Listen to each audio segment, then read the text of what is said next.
Kakampi ng bayan. Kasangga ng masa. Kapanalig ng batas at hustisya.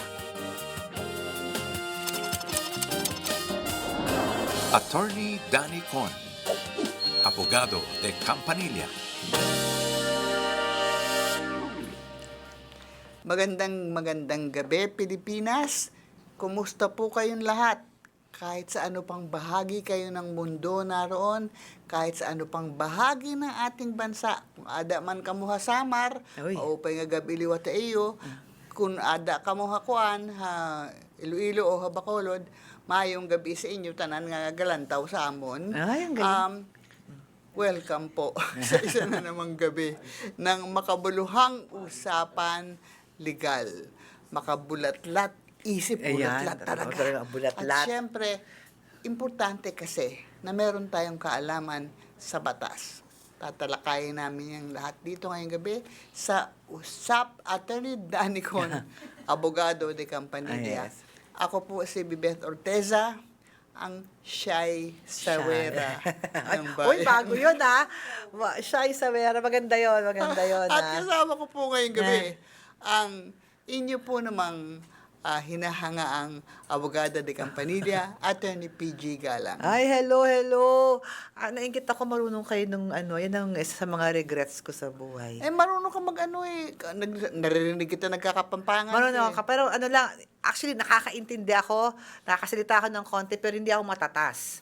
Kasi hindi ako lumaki sa Pampanga. Ang tatay ko lang ang Kapampangan. Ako rin, hindi lumaki sa Samar. Pero ang nanay ko, Pag nagagalit ka. pero may kung pinagagalitan, kaya natuto kong ako lang sa amin magkakapatid, ang fluent ang waray. Kasi ikaw lagi pinagagalitan. Pagkatapos, hindi lang yun. Ako lang din sa amin magkakapatid, ang fluent mag-Ilonggo dahil ang tatay ko naman Ilonggo.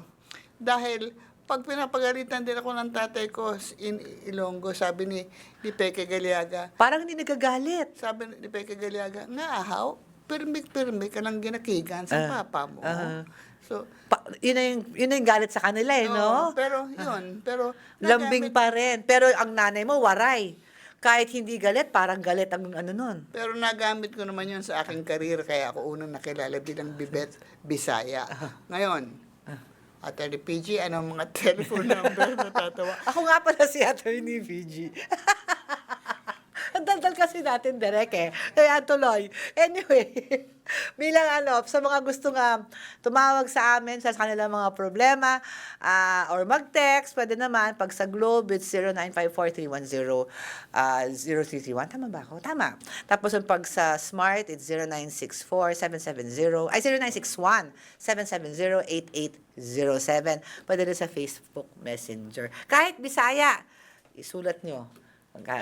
Speaking of Pampanga, Sige. Pero hindi Kapampangan yung kanyang salita. Okay, si Leo, 34 years old from Pampanga. Hello po, attorney. May kakilala po ako na hiwalay sa asawa, pero kasal pa rin sila. Okay. Ang anak nila ay nasa pangangalaga ng lola sa side ng nanay dahil nasa abroad ang nanay. Ang nanay niya. Ang problema po, kapag may hindi pagkakaunawaan ang magulang, nililimitahan ang ama sa pagbisita. Hanggang doon lang sa bahay ng lola at hindi pinapayagang makasamang anak ng mas maayos o mag-isa. May karapatan po ba ang ama na magkaroon ng mas malayang visitation or custody arrangement? At ano po ang pwede niyang gawin? Actually, sabi, separated in fact. Mukhang separated. In fact, ibig sabihin nun, naghiwalay lang pero hindi kayo nagpaanal, hindi kayo, naghiwalay lang kayo, hindi kayo nagsama. Pero kasal pa rin kayo. Yun ang mahalagang fact dito, ha? Kasi ang mag-asawa, kung may anak ho kayo, ang sa under the family code, joint na yan hindi joint custody na ang mag-asawa sa kanilang mga anak. So, since you are not annulled or legally separated man lang, it is assumed na the father has equal rights to the custody as to the mother, except for tender years, meaning yung below 7. Pero in this case, absent any other facts, actually nga, dapat wala yan sa mga lola eh. Dapat yan nasa tatay kung hindi rin lang nasa custody ng nanay. So, kung kaibigan nyo yung tatay, pwede siyang pwede niyang ipaglaban na since iniwan naman ng kanyang asawa sa Pilipinas dahil magkatrabaho sa abroad, dapat sa kanya ang kanyang mga anak. Kahit na nasa tender age pa. Yes, kasi yung tender years rule apply to the benefit of the mother. Yeah. But not to the grandparents. Okay. Not to the grandparents, Yan. Good point. 'Di ba? It applies kung between the mother and the father below 7, it's the mother. Pero But kung wala ang nanay. Wala ang nanay, regardless of age, father. Diba? Ganun kasi joint eh. So, yes, not just visitation, but he can actually ask for full custody. Oo. Yung sa kanya muna. At saka Diba? sa tenor naman ng pagtatanong, parang inaano lang na Oo, parang gusto hindi niyang ipasyal yung anak na hindi pwede. At oo. nangyari yung So, pagsiguro. kung ako sa mga lola't lola yan, I'm sure mahal na mahal nila ang kanilang apo, wag niyo nang ipagkait ang paminsan-minsan pagbisita kahit na nag-aaway ang inyong anak at ang inyong manugang pa rin naman nila yon. Kasi kung pipilitan nung tatay, pwedeng mawala sa inyo ang custody na yan. At saka kasi, kailangan din nating siguruhin bilang kung ako wala pa akong apo, no? Pero kailangan siguruhin na ang relasyon ng anak sa magulang, Yes, no? So, kung matandaan na rin ng mga lola, pagkatapos ang lola ay namayapa, pagkatapos anong relasyon Meron ng yun. bata Sa tatay. sa tatay? Wala. Wala, oo. Wala naman kasing allegations dito na masamang tao yung tatay at inaabuso or ano. Parang nangyayari yun eh. Nagkakahiwalay yung mga magulang. It doesn't mean, kahit na nagkahiwalay kayo, hindi may ibig sabihin na you're bad parents. Di ba? Yeah. So, absent any allegation, nag-aaway lang sila, hindi sila magkasundo. It doesn't, it's not one of those grounds na ipagkakait mo ang custody or visitation to a parent. Okay. Now, we have a caller. Buhat sa Uy, ang layo. Zamboanga. Uy. Ano ba nga ba yung salita nila? Yung Chabacano? Chabacano. So yung parang konting Espanyol. O konting Espanyol. Muhammad. Pero ang kanyang pangalan ay Muhammad. Muhammad. Muhammad. Hello, Muhammad. Hello. Assalamualaikum po. Assalamualaikum. Muhammad, ano ba ang salita nyo? Chabacano? Islam po dito sa Islam sa lugar pero nyo. may mga Christian. Sige, ano yun? Kung may kung mga ano tutulong ko sa inyo, Muhammad. Bali po, kasi sa Facebook, may mga random na account na dumami, tapos nang lalibel sa mga tao. Nag-report na po ako sa CICC. Okay, mabuti. Pero sinabi nila na yung legal department na lang nila yung magkakontak sa akin. Pero napakatagal na po. Tapos lahat na po ng mga businesses namin, binabad reviews nila. Identifiable mo kung sino yung mga yon? Anonymous po yung mga account Usually na anonymous. dumami ng dumami. Alam mo, sa Zamboanga, meron bang dyan? Kasi alam mo, ang PNP, meron naman PNP sa Zamboanga, no, Muhammad? They have now yung cybercrime desk. 'Di ba? Kung sa CICC. Yung PNP kasi, 'di ba, meron na tayong cybercrime. Yan, libel yan, 'di ba? Pero ang problema nga sa libel, sinong kakasuhan mo? 'Di ba? Magpatulong ka doon sa police station, tapos usually all police station now have a cybercrime desk na ang trabaho lang ng mga yon is to enforce yung cybercrime laws natin ngayon. Madami na nga kasi ngayon, 'di ba? Yung data privacy, cyber libel, which is kasama yun sa iyo, hacking, 'di ba? Identity theft, which are all online crimes, and they are usually tasked to investigate and to do that. Siguro natin sa lugar nila kung merong ganon sa cybercrime sa Zamboanga. Lumapit ka na ba sa Opo, police, Muhammad? Opo, yung dun sa CICC, nagsisend lang po ako Ayan. ng email, tapos binigyan ako ng confirmation number. Ito nga, so, natatagalan. Kailan mo ginawa yon? Bale, nangyari po siya nung mga March last year. Matagal na rin. Pero maganda yung nagreklamo ka kasi merong merong prescriptive period kasi pag cyber libel, Oo, oo. medyo baka so ito ba 'yon yung pinuntahan mo sa Lim Boulevard, JRT Lim Boulevard sa Zamboanga, sa camp Yes po. sa Batalya? Hindi pa rin inaano. Yes po. Actually, pwede mo pa rin naman iakyat yan kung natatagalan. Ano ba ang dahilan nila kung bakit di pa nila ikaw nasasagot? Ay, marami din po yung mga fake news daw sila na kinakancel. Yan ang Tapos problema. In the meanwhile, Muhammad, patuloy pa ba yung mga naninira Oo nga. sa inyo? Wala na po na parang community engagement na lang ginawa namin. Nag-post yung mga ibang kaibigan. Parang Kaya naman po na parang ngayon hindi na napaparamdam. oo, parang yung since mabagal yung kasi nga alam mo, Nagtutulungan na lang ang taong pinagtutulungan. bayan. Actually, that's very good of your Yung community. mga report po. Oo nga. Kasi actually, report minsan na nga block. naman, di ba, ang batas, o kaya ang ating mga ang authorities, syempre mas mabagal compared to, let's say, online versus online. Mas mabilis talaga ang solusyon ng online. Kung ikaw ay, kunyari yan, kung negosyo at bad reviews, malalabanan yan by a plethora of good reviews naman. Diba? At kung sa mga tao naman dyan sa lugar mo, sa negosyo mo, kung alam naman nilang kung ano yung klase ng Yes. serbisyo mo, alam naman nilang parang ano lang yan, pag nagnegosyo ka, minsan talaga may mga disgruntled, Oo. no? Kumbaga, Oo. humingi ka ng tulong Oh. sa mga sumusuporta sa iyo na mag-post Yeah. din sila ng mga positive reviews tungkol sa inyong negosyo. Diba? Opo. Oo nga. So kung ano yan, sige, follow up mo lang yan, pero pagpasensyahan mo na rin sila dahil, alam mo, sa totoo lang, reactive kasi ang ating sistema ngayon. Mas mabilis ang usad ng technology at ng balita kaysa ang proseso ng hustisya. That's the way it is. Kasi nga, instant ang SOCMED, instant ang online.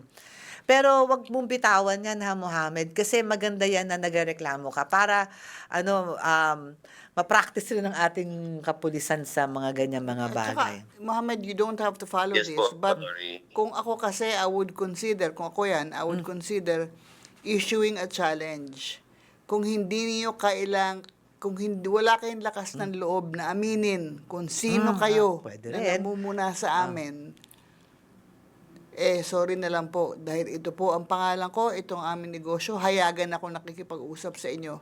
Kung hindi kayo makalitaw, gawa-gawa nyo lang Pwede rin kung I-challenge mo na sila. Well, challenge na, wag mo masyadong kasi baka may mag-away pa kayo, Oo, Mohammed, oo. Yung yung swabe lang. 'Di ba? Opo. Sige, Salamat po. Thank you, Mohammed. Good luck sa business mo. Mukhang okay, Congratulations. Tsaka ang ganda na yung community niya, may mga nagsusuporta Oo nga sa Tsaka kanila. naman meron talaga na ba yung CIC, pumunta na pala siya sa CIC, hindi ko na nung una, pina-advisean ko pa siya. Alam na pala niya napuntahan. Pero admittedly mabagal. Kasi sa dami. Oo. Sa dami. Tsaka kasi wala ka namang ibang choice Kasi yun nga, anonymous. Paano mo ititrace yun? Wala ka Oo. paano? The PNP kasi meron na yung mga equipment Pero yun na nga lang, pila. Kaya- But since he has already initiated and complained, it stops the prescriptive period. So, wag na lang niyang bitawan. Maaabutan na rin siya nun. Kumbaga, ang solusyon lang sa mga anonymous na naninira, unanimous support. That's a good ng inyong that's a good ng way of iyong looking at it. community. Kasi Okay. sometimes solutions are not legal Yeah. to those problems Okay.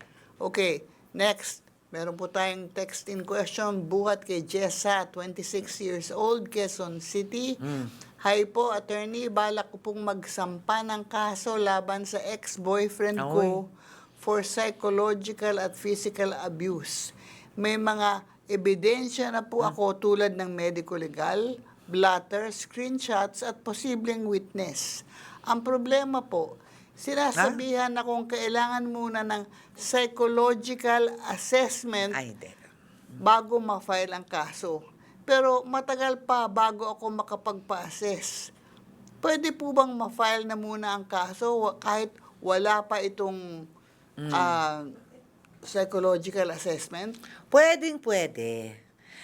Actually, Supreme Court decisions have already made pronouncement as to this, that the psychological assessment is not necessary para makapag-file sa VAUSI. Kasi itong ano niya is VAUSI, no? Yung psychological and physical abuse. A psychological assessment is not a prerequisite para ikaw ay may kaso sa VAUSI.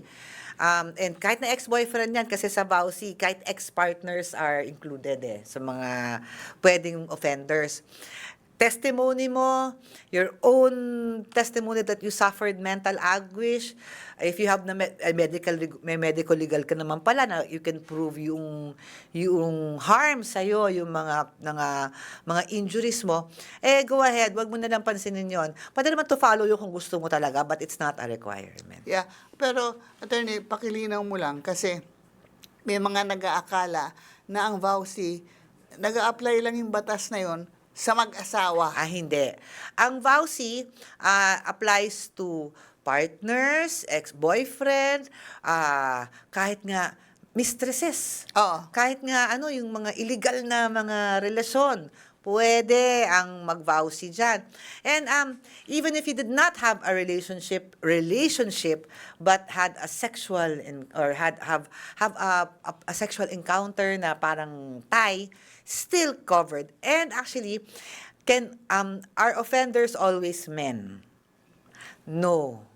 Ang offender ang victims are always women.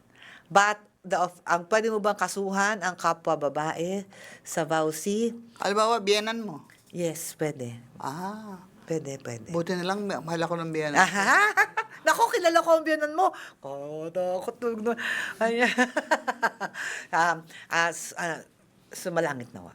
Di ba? Yes. Yes. Di ba? Pwede, kasi dati nagkaroon na yun Kasi partners Di ba? Doesn't have to be, doesn't have to be a female, a male. Or someone, like say for example, male nga yung offender, pero in conspiracy with another female.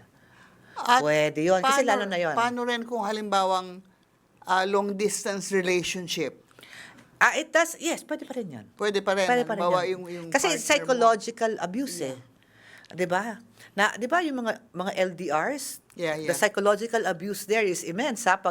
The possibility of psychological abuse is immense in long distance relationships. 'Di ba? So, pwede mo pa rin mailusot 'yon because it's not the kind of relation but also it's the tie and the kind of abuse that you got. 'Di ba? Kasi gano'n 'yan. Anyway. Okay. Text in question number 3. Buhat sa Etivac. Etivac, hello. Si Kyle, 25 years old. Good day po, attorney.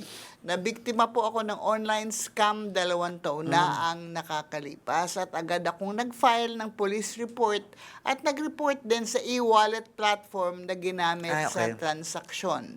May detalye po ako ng account na pinagpadalhan pero hanggang ngayon wala pa rin nangyayari. May pag-asa po ba na mabawi ang pera ko o may iba pa akong pwedeng gawin sa ganitong sitwasyon? Actually, yes. Yung mas mabilis, magreklamo kayo sa BSP. Sa BSP, meron silang, di ko nang maalala kung ano yung eksaktong department nila, pero e-wallets are governed by the Bangko Sentral of the ng Pilipinas. And if you have complaints like that, you just complain, I think, I say, parang, hindi, ano ba yung, ayan, how to report. Ayan, BSP Online Body, BOB, Bob. Okay, Bob ka magreklamo sa BSP for e-wallets. At kahit sa legal department nila, pwede ka na rin sumulat. Kasi may nangyari na sa akin kaibigan ganyan. Bali, ang nangyari sa kanya ganito, nagkamali siyang mag-send ng GCash. Oh, yeah. Diba, yung by one number. Tapos, send lang siya ng send. Di ba, usually, hindi niya chinek na yung sa taas, di ba, yung send to. So parang na-realize niya, ay mali, ay na-send na niya. Eh nung tinawagan niya yung number, block na siya. Siyempre, malaki-laki siguro yung amount na nabigay niya. So, in short, ayaw isauli sa kanya yung perang mistakenly niyang nais padala. Kung pulis nga yan, ang tagal. Di ba? Magkakasuha pa kayo for such an amount. So, ang ginawa niya, pinag-aralan nga namin, nagreklamo siya sa BSP. Siguro, in a few days, binalik ng e-wallet sa kanya ang pera. Kasi ang Bangko Sentral na mismo ang Sa magkakalabit akin doon. naman, nangyari yan, nagkamali ako ng padala, no? Pagkatapos, sumagot, no? Hindi ko from unknown number, hindi ko alam. Sabi, sino po ito? Sabi ko, this is Bebet Ortesa. Oy, Kasi ganyan. nagulat siya, no? Tapos sabi niya, ay, kasi Miss Bebet, nagpadala po kayo sa akin Ang ng, bait sa naman. GCash. Baka alam kong hindi sa akin intended dito, ibabalik ko po dito sa number niyo. Binalik nga. Ang galing. Sana lahat ganon. Kasi doon sa kaibigan ko, nabinlock siya. Pero kung gano'n na nangyari sa inyo, ay you just, there's a faster way of doing this and you just go to you complain sa Bangko Sentral ng Pilipinas and they actually regulate e-wallets ngayon.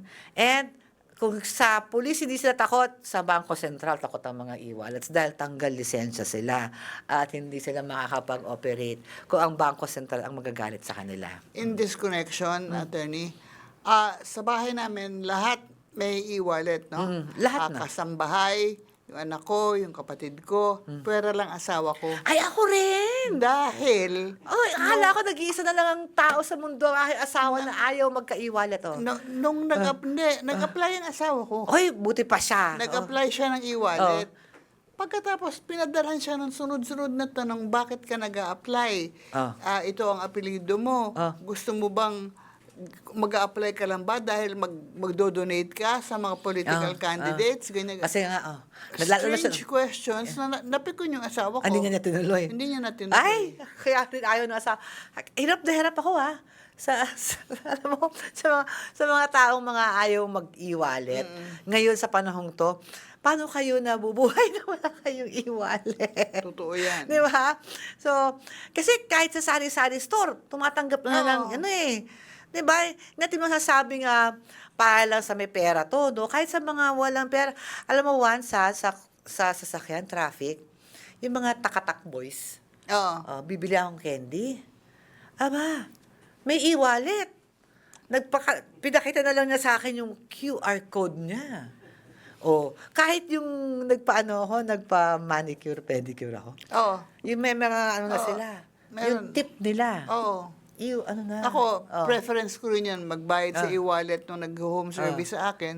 Kasi gusto ko lang ng katiyakan na yung tip ko, sa kanya mapupunta. Oo nga, sa bagay. Oo, kasi walang hindi, tsaka yung walang mga barya-barya. Di ba? Yung buong-buo, di ba?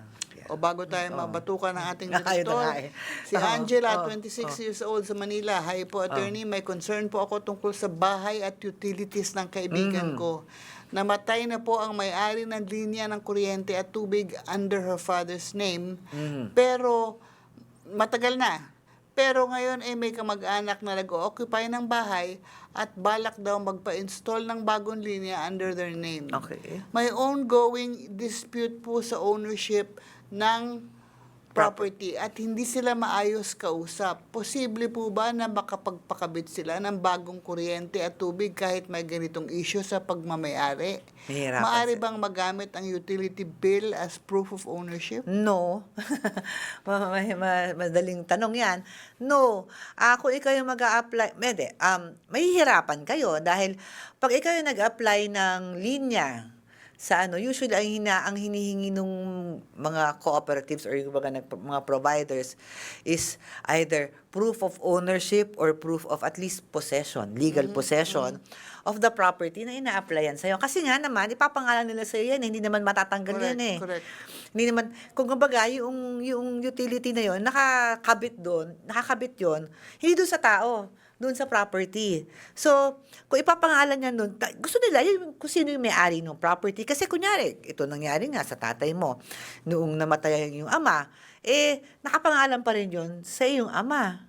'Di ba? Actually, ako ngayon, magandang ano yan, dahil ako, nung lumipat ako ng bayan, ang tagal, binabayaran ko yung tubig, pero nakapangalan pa doon sa dating may-ari ng bahay Ganun ko. din, oh. Tinatanggap naman nila, 'di ba? Dahil it attaches Yeah.